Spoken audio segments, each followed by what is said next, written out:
Headlines 24 में आपका स्वागत है। मैं आपके साथ जफरुल हसन सिद्दीकी। आइए देखते हैं आज की हेडलाइंस। भारत में पिछले 24 घंटे में कोरोना के लगभग 2 लाख मामले सामने आए हैं।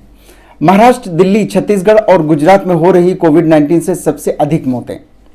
हरिद्वार कुंभ मेले में अब तक लगभग 1300 लोग कोरोना से संक्रमित पाए गए हैं। बुधवार को कुंभ मेले में शाही स्नान का आयोजन हुआ था। रोजगार की चिंता में और बढ़ते कोरोना संक्रमण के कारण मुंबई में मजदूरों का पलायन जारी। सरकारी सहायता दिए जाने के घोषणा के बावजूद ऐसा हो रहा है। लखनऊ में शमशान घाट के बाहर दीवार बनाने पर उठे सवाल। आइए एक नजर डालते हैं आज की खास खबरों पर। दिल्ली हाईकोर्ट ने रमजान के दौरान निजामुद्दीन मरकज में एक बार में 50 लोगों के नमाज अदा करने की इजाजत दे दी है। दिल्ली हाईकोर्ट ने कहा है कि पवित्र रमजान माह के दौरान निजामुद्दीन मरकज में एक बार में 50 लोग नमाज अदा कर सकेंगे, लेकिन यह इजाजत तय गाइडलाइंस और एसओपी के अधीन होगी। दिल्ली वक्फ बोर्ड की याचिका पर कोर्ट ने यह फैसला दिया है। पिछले साल 23 मार्च से मरकज बंद है। कोर्ट ने निजामुद्दीन मरकज में 50 लोगों को रमजान पर 5 बार की नमाज अदा करने की अनुमति दी है। दिल्ली हाईकोर्ट मामले की अगली सुनवाई 16 जुलाई को करेगा। गौरतलब है कि दिल्ली हाईकोर्ट में तबलीगी मरकज का ताला खोलने के लिए जारी सुनवाई के बीच दिल्ली वक्फ बोर्ड को पिछले माह उस समय बड़ी सफलता मिली जब न्यायालय ने शब बारात और रमजान को देखते हुए तबलीगी जमात के मरकज निजामुद्दीन का ताला खोले जाने की इजाजत दे दी थी। कोर्ट ने दिल्ली वक्फ बोर्ड के वकीलों के इस आग्रह को स्वीकार करते हुए इजाजत दी थी कि जल्द ही रमजान के पवित्र माह में मुसलमान विशेष रूप से इबादत करते हैं। गौरतलब है कि पिछले साल मार्च के महीने में कोरोना महामारी का हवाला देते हुए प्रशासन ने तबलीगी मरकज की तालाबंदी कर दी थी। आइए अब नजर डालते हैं दूसरी खबर की तरफ। लखनऊ में शमशान घाट के बाहर दीवार बनाने पर सवाल खड़े हो गए हैं। यूपी में कोरोना संक्रमण का हॉट स्पॉट बने लखनऊ में गुरुवार को भैंसाकुंड स्थित बैकुंठ धाम शमशान घाट के बाहरी हिस्से को नीले रंग की टिन की दीवारों से ढकने की तस्वीरें वायरल हुई हैं तो हंगामा मच गया। एक दिन पहले ही इसी शमशान घाट से रात में जलती हुई चिताओं का वीडियो वायरल हुआ था और बताया जा रहा है कि लखनऊ नगर निगम प्रशासन ने बाहर टीन शेड की दीवार इसलिए बनवा दी ताकि लोग अंदर की भयावह स्थिति ना देख सकें। शमशान घाट के सड़क किनारे वाले इलाके को पूरा ढक दिया गया है। दीवार बनकर इस जगह को कवर करने के बारे में नगर निगम के कोई अधिकारी कुछ भी बात करने से इनकार कर रहे हैं, जबकि दीवार बनाने का काम कर रहे मजदूरों का कहना है कि इसके लिए उन्हें ऊपर से आदेश मिला है। लखनऊ के नगर आयुक्त अजय द्विवेदी से बात करने के लिए कई बार फोन किया, लेकिन हर बार फोन उनके असिस्टेंट उठाते हैं और कहते हैं कि आप जो जानना चाहते हैं बता दीजिए, साहब फ्री होने पर आपको फोन कर लेंगे।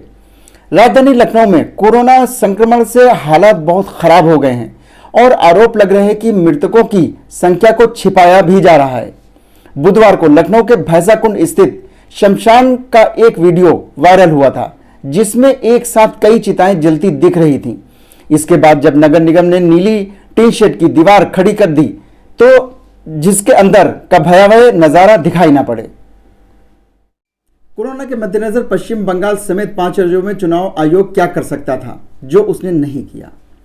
कम्युनिस्ट पार्टी यानी सीपीएम ने बुधवार को घोषणा की कि वो कोरोना के बढ़ते मामलों के मद्देनजर कोई भी बड़ी रैली का आयोजन नहीं करेंगे। उनका यह फैसला पश्चिम बंगाल विधानसभा चुनाव के बचे हुए चरणों के लिए है। उनका कहना है कि अब उनके नेता घर घर जाकर प्रचार करेंगे और सोशल मीडिया का सहारा लेंगे। देश में 5 राज्यों में चुनाव की घोषणा फरवरी के अंत में हुई थी। पश्चिम बंगाल को छोड़कर बाकी के 4 राज्यों असम, तमिलनाडु, केरल, पुडुचेरी में चुनाव खत्म हो चुके हैं। इस बीच अलग अलग मीम्स और जोक्स से आपके फोन भी पटे पड़े होंगे, जहां कहा जा रहा है कि कोरोना वायरस चुनाव से डरता है और इस वजह से चुनाव वाले राज्यों में नहीं जाता। भारत के सभी राज्यों में विधानसभा चुनाव की जिम्मेदारी उन्हीं की है। कुछ राज्यों में पंचायत के चुनाव भी हो रहे हैं। चुनाव आयोग ने समय समय पर राजनीतिक दलों को कोविड प्रोटोकॉल की याद जरूर दिलाई है। सबसे ताज़ा उदाहरण 9 अप्रैल 2021 को चिट्ठी है जो उन्होंने तमाम राजनीतिक पार्टियों के अध्यक्षों को भेजी थी। चुनाव का कोविड प्रोटोकॉल क्या है? चुनाव आयोग ने सबसे पहला कोविड प्रोटोकॉल अगस्त 2020 में बनाया था। इसकी शुरुआत बिहार विधानसभा चुनाव के दौरान हुई थी। बिहार भारत का पहला राज्य था जहां कोरोना महामारी के दौरान चुनाव कराया गया था। अलग अलग चुनाव में भी इसी प्रोटोकॉल को लागू किया गया और इस साल हुए 5 राज्यों के चुनाव में भी यही नियम लागू हैं। 8 पन्ने का दस्तावेज चुनाव आयोग की वेबसाइट पर मौजूद है, जिसमें कुछ नियम इस तरह से हैं। नंबर 1, नामांकन दाखिल करते वक्त उम्मीदवार के साथ केवल 2 व्यक्ति मौजूद होंगे।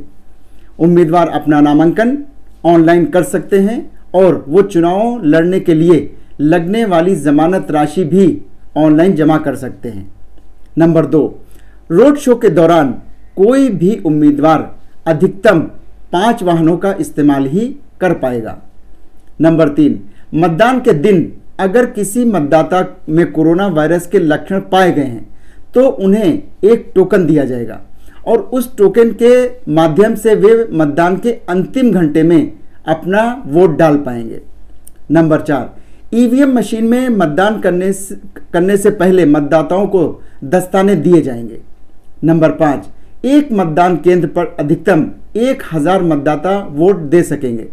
पहले मतदाताओं की अधिकतम संख्या 1500 थी।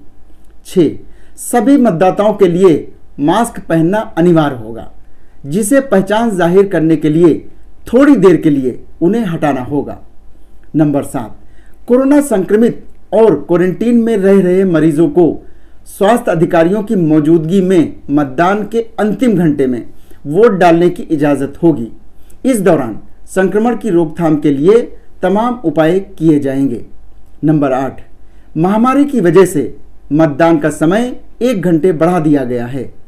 अब अति संवेदनशील क्षेत्रों को छोड़कर ज़्यादातर मतदान केंद्र पर मतदान सुबह 7 बजे से शाम 6 बजे तक होगा। हालांकि दिशा निर्देशों में वर्चुअल रैली और डिजिटल कैंपेन को लेकर कुछ नहीं कहा गया है।